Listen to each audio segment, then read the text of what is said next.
네, 오늘 커의 당잠사입니다. 당신이 잠든 사이 전해진 소식들 확인해 보시죠. 이제 미국 증시에서 이유 없이 급등하고 이유 없이 급락하는 패턴이 이어질 가능성이 높다라는 점 말씀을 드렸죠.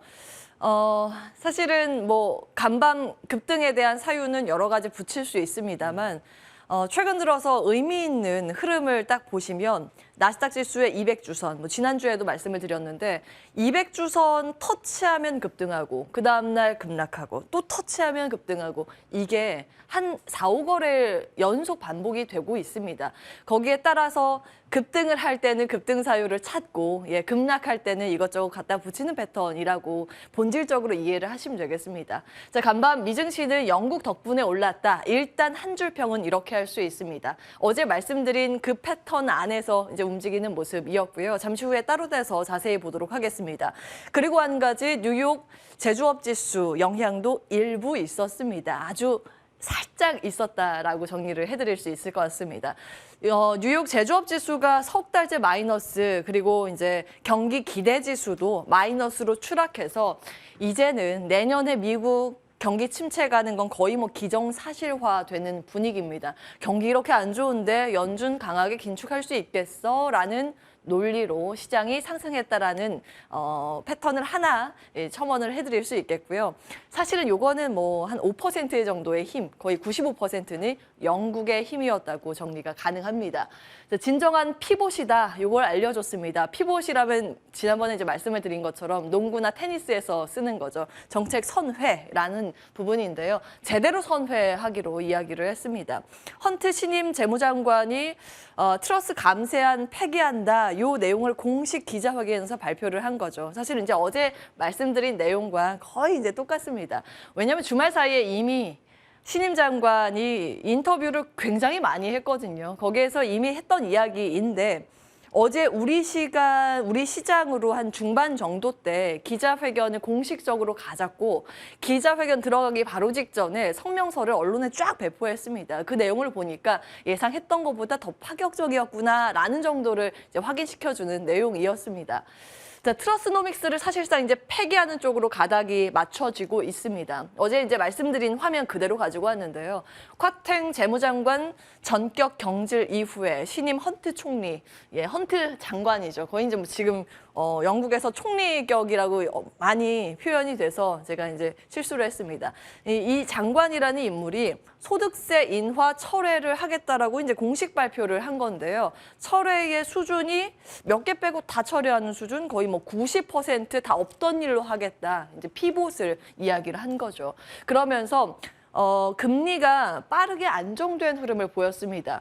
영국의 10년물 국채금리가 그 전날, 그리고 전주 금요일에 마감 수치가 4.4%까지 튀었는데 간밤 4% 초반까지 쭉 밀렸습니다. 금리가 안정된 흐름을 보이면 많이 밀렸던 기술주는 호재로 볼 수 있겠죠. 그래서 미증시는 나스닥 지수가 3% 가장 큰 폭의 탄력도를 보였다고 보시면 되겠습니다. 그리고 어제 이제 체크 포인트로 우리 시장 장중에 가장 중요한 부분은 영국의 금리 안정과 파운드의 안정화, 이 두 가지가 나오는지 여부에 따라서 희망 회로를 돌릴 수 있다는 점 말씀을 드렸는데 어제 우리 시장이 상승 전환한 것도 다 이것 덕분이었습니다. 파운드화도 빠르게 안정된 흐름, 가치를 회복하는 모습을 보였고요. 상대적으로 달러화가 떨어지면서 시장이 가장 좋아하는 조합이 나왔습니다. 이제 어제 우리 시장의 일부 이 부분이 좀 반영됐다고 보시면 되겠습니다. 다만 사실은 이게 완전히 영국의 우려감을 다 끝낸 것인가? 그렇지는 않습니다. 급한 불을 끈 정도로 이해하시면 되는데요. 여전히 근본적인 우려 포인트, 영국의 연기금 부실 우려는 진행 중이라는 점 계속 좀 체크를 해보셔야겠습니다.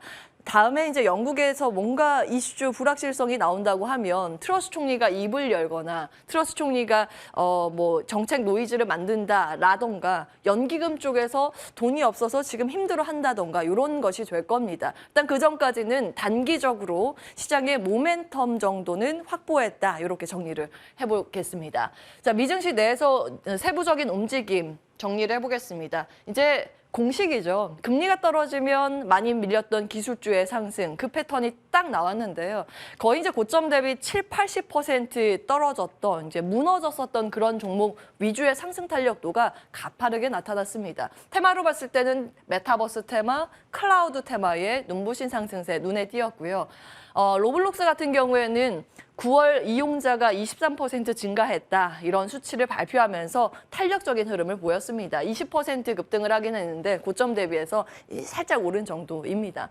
어쨌든 이제 반가운 낙폭과대주의 수급 유입이 하나의 큰 패턴이었습니다. 그리고 지난주 당장사부터 계속 이제 말씀을 드리는 게 미국 금융주가 참 다행스럽고 의미 있는 흐름을 보인다라는 점 말씀을 드리고 있죠. 왜냐하면 크레디트 스위스 위기설이 계속 대두되는 그런 가운데 미국에서 금융주 실적 발표하는 족족 생각보다 괜찮구나를 확인시켜주고 있습니다. 크레디트 스위스에 대한 우려감이 조금씩 잦아드는 계기였고, 그러면서 금융주의 저가 매수세가 꾸준히 유입되는 패턴이 요즘 계속 이어지고 있다는 점 체크해 보시면 되겠습니다. 뱅크 오브 아메리카 또 추가적으로 실적 발표했는데 실적 굉장히 좋았고요. 그리고 크레디트 스위스도 이제 긴축에 들어갔습니다. 자본 조달을 위해서 자산 일부 매각을 발표하면서 이 위기를 타개하기 위해서 뭔가 몸부림을 치는구나라는 것을 좀 이야기를 하고 있습니다. 그러면서 이 금융주가 동반해서 강세 흐름을 보이고 있고요. 미국 내에서 최근 의미 있는 패턴을 하나 좀 찾자 그러면 금융주의 반등과 함께 가치주의 스타일상 이 회복세가 빠르게 전개되고 있다는 점입니다. 국내에서 연결된 투자 스타일로 보자면 가치주, 배당주, 우리나라 금융지주사 이런 것들이 될 수 있습니다. 꾸준히 좀 정리는 필요해 보이고요. 상대적으로 아쉬웠던 쪽은 신재생이었습니다. 태양광, 풍력 대표적인 종목들은 물론 상승세를 시현했지만 다른 낙폭과대주들의 상승폭 대비 좀 아쉬운 흐름이었고, 그 와중에 전 섹터가 오르는데 웃지 못하는 몇몇 종목들이 이쪽에 포진이 돼 있다는 점은 유의하셔야겠습니다. 태양광, 풍력 같은 신재생, 대체 에너지는 아무래도 국제유가나 가스, 천연가스 이런 것들이 올라야 이 시장에서 대두되는 측면이 있습니다. 이런 연결고리 논리는 한켠으로 기억을 해보셔야겠습니다. 자, 마지막으로 국내 증시의 흐름도 체크를 해드리겠습니다. 이제 어제 보여드린 화면인데 지금 우리는 정치가 경제를 좌우하는 시대를 살고 있습니다. 우리는 지금 무엇을 준비해야 하는가 굉장히 명확하다는 점 말씀을 드렸죠.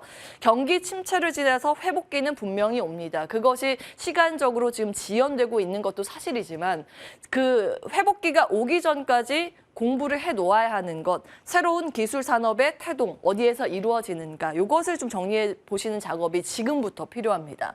자, 정치가 경제를 좌우하는 그 패턴으로 지금 나오고 있는 것은 미국은 인플레이션 감축법, 유럽은 리파워 EU, 중동은 인프라 투자가 지금 열심히 진행이 되고 있죠. 교집합을 계속 찾아보셔야 합니다. 교집합 가운데 하나가 이제 신재생이기도 하고 또 하나가 모빌리티 분야입니다. 최근 들어서 각광을 받고 있는 쪽이 모빌리티 큰 카테고리라고 이해하시면 되겠는데요. 외국인들이 우리 시장에서 사고 있는 패턴이 다 이 안에서 이루어지고 있습니다. 모빌리티라고 하면 국내 관련 섹터, 2차 전지, 반도체, 전장 이런 것들이 될 겁니다. 어제 순매수 3위 종목 1위부터 10위까지 쭉 다시 가지고 왔는데요. 코스피 쪽은 여전히 반도체 사랑이 이어지고 있는 상황이고 배터리 기업, 셀 기업 중에서 최근 LG 에너지 솔루션에서 외국인의 사랑이 삼성 SDI로 이동하고 있다는 점도 하나의 체크 포인트로 보실 수 있겠습니다. 그리고 소재단이죠. 이것도 2차 전지 관련 기업입니다. 포스코 케미칼 어제 순매수가 적지 않게 나타나고 있는 모습이고요. 차이나 전기차도 외국인이 담았습니다. 코스닥 시장 쪽에서는 상위에는 거의 대부분 대표적인 2차 전지 소재주들을 담았다는 것을 확인해 보실 수 있고 반도체 장비 관련 기업들 담고 있다는 흐름도 머리에 하나의 마인드맵으로 그려보셔야겠습니다. 그리고 어제 우리 시장 장 마감 이후에 공시된 내용이라서 정리를 해봤는데요. 반도체 기판 관련 기업이죠. 이스페타시스가 410억 원 규모의 신규 시설 투자를 결정했습니다. 이제 실적 대비 매출액 대비했을 때는 한 30% 정도에 해당되는 규모고 규모가 아주 막대하진 않지만 이것이 의미하는 바가 무엇인가 좀 고민을 해보셔야겠습니다. 반도체에 대한 기판, 지금 당장 매출이 이루어지진 않더라도 이후에 수요가 회복될 것을 준비하는 과정일 수도 있거든요. 이런 점까지 함께 체크를 해보도록 하겠습니다. 개장 이후의 분위기들 정리해보도록 하고요. 자리 옮겨서 투자 판단 받겠습니다. 온앵커의 당잠사였습니다.